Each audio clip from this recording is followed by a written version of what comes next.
Okay, अब हम पढ़ते हैं एक और प्रॉब्लम, जो ये एक और एप्लीकेशन हेनरीज लॉ का। एक और एप्लीकेशन में क्या है, एक और डिसीज के बारे में बताया गया है, एनॉक्सिया। एनॉक्सिया क्या डिसीज है बच्चों?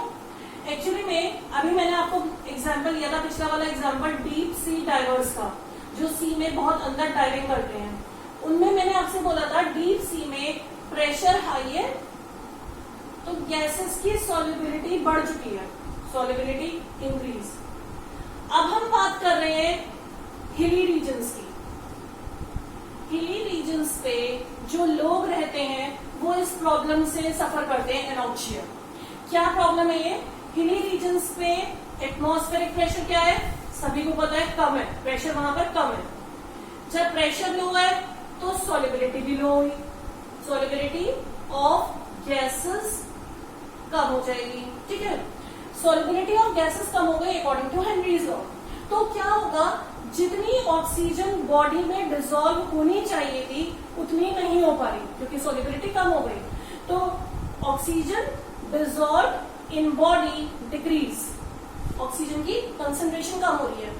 ऑक्सीजन की बॉडी टिश्यूज में कंसंट्रेशन कम होने की वजह से ही जो हिली रीजन्स पे लोग रहते हैं उनकी थिंकिंग कैपेसिटी कम हो जाती है, कई बार थिंकिंग कैपेसिटी कम हो जाती है। उनको नॉजिया की फीलिंग रहती है, नॉजिया मतलब वॉमिटिंग टाइप टेंडेंसी, ठीक है। उनके थोड़ा एक्टिविटी में भी डिफरेंस आता है, मतलब एक्टिव लेस होते हैं, लेस एक्टिव, ठीक है। तो ये सारी प्रॉब्लम्स को ही मिलाकर एनॉक्सिया बोला जाता है।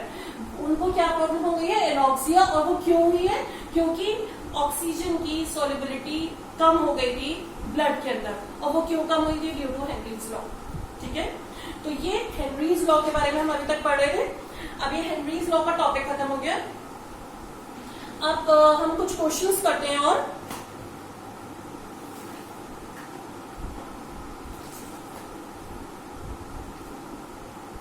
अच्छा, एक ही क्वेश्चन भी है, ये भी आप लोग नोट कर लेना। विच कॉलिगेटिव प्रॉपर्टी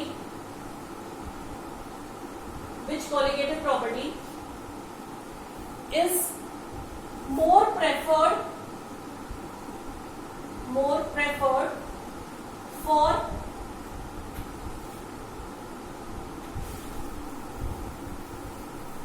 determining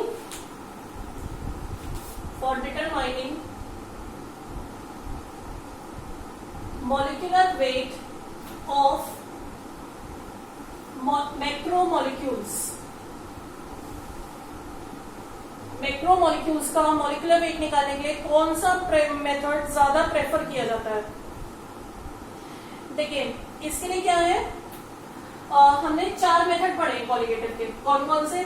एक तो relative lowering in vapour pressure, एक हमने पढ़ा है एलिवेशन इन बॉइलिंग पॉइंट, एक डिप्रेशन इन फ्रीजिंग पॉइंट, और एक हमने पढ़ा ऑस्मोटिक प्रेशर।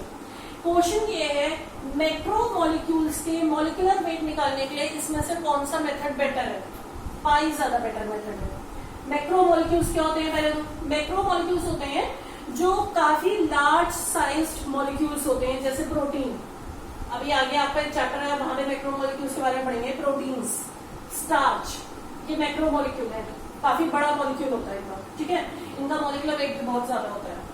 तो अगर आप ऐसे किसी कंपाउंड का, ऐसे किसी सब्सटेंस का मॉलिक्यूलर वेट निकालना चाहें एक्सपेरिमेंटली, तो इन चारों में से ये वाला मेथड ज्यादा प्रेफर किया जाता है इन तीनों के कंपैरिजन में।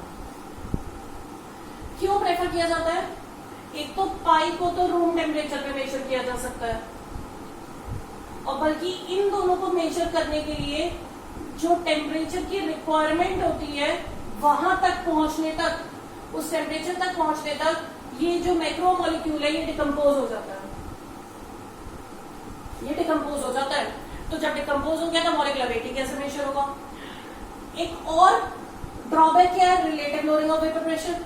इसमें क्या प्रॉब्लम आती है कि इनकी जो वैल्यूज है, जब आप इन्हें एक्सपेरिमेंटली मेजर करोगे, फिर आप ये फॉर्मूला लगाओगे, वो WAMP वाला, ठीक है ना, इसकी जो वैल्यू आती है वो बहुत ही नेग्लिजिबल वैल्यू आती है।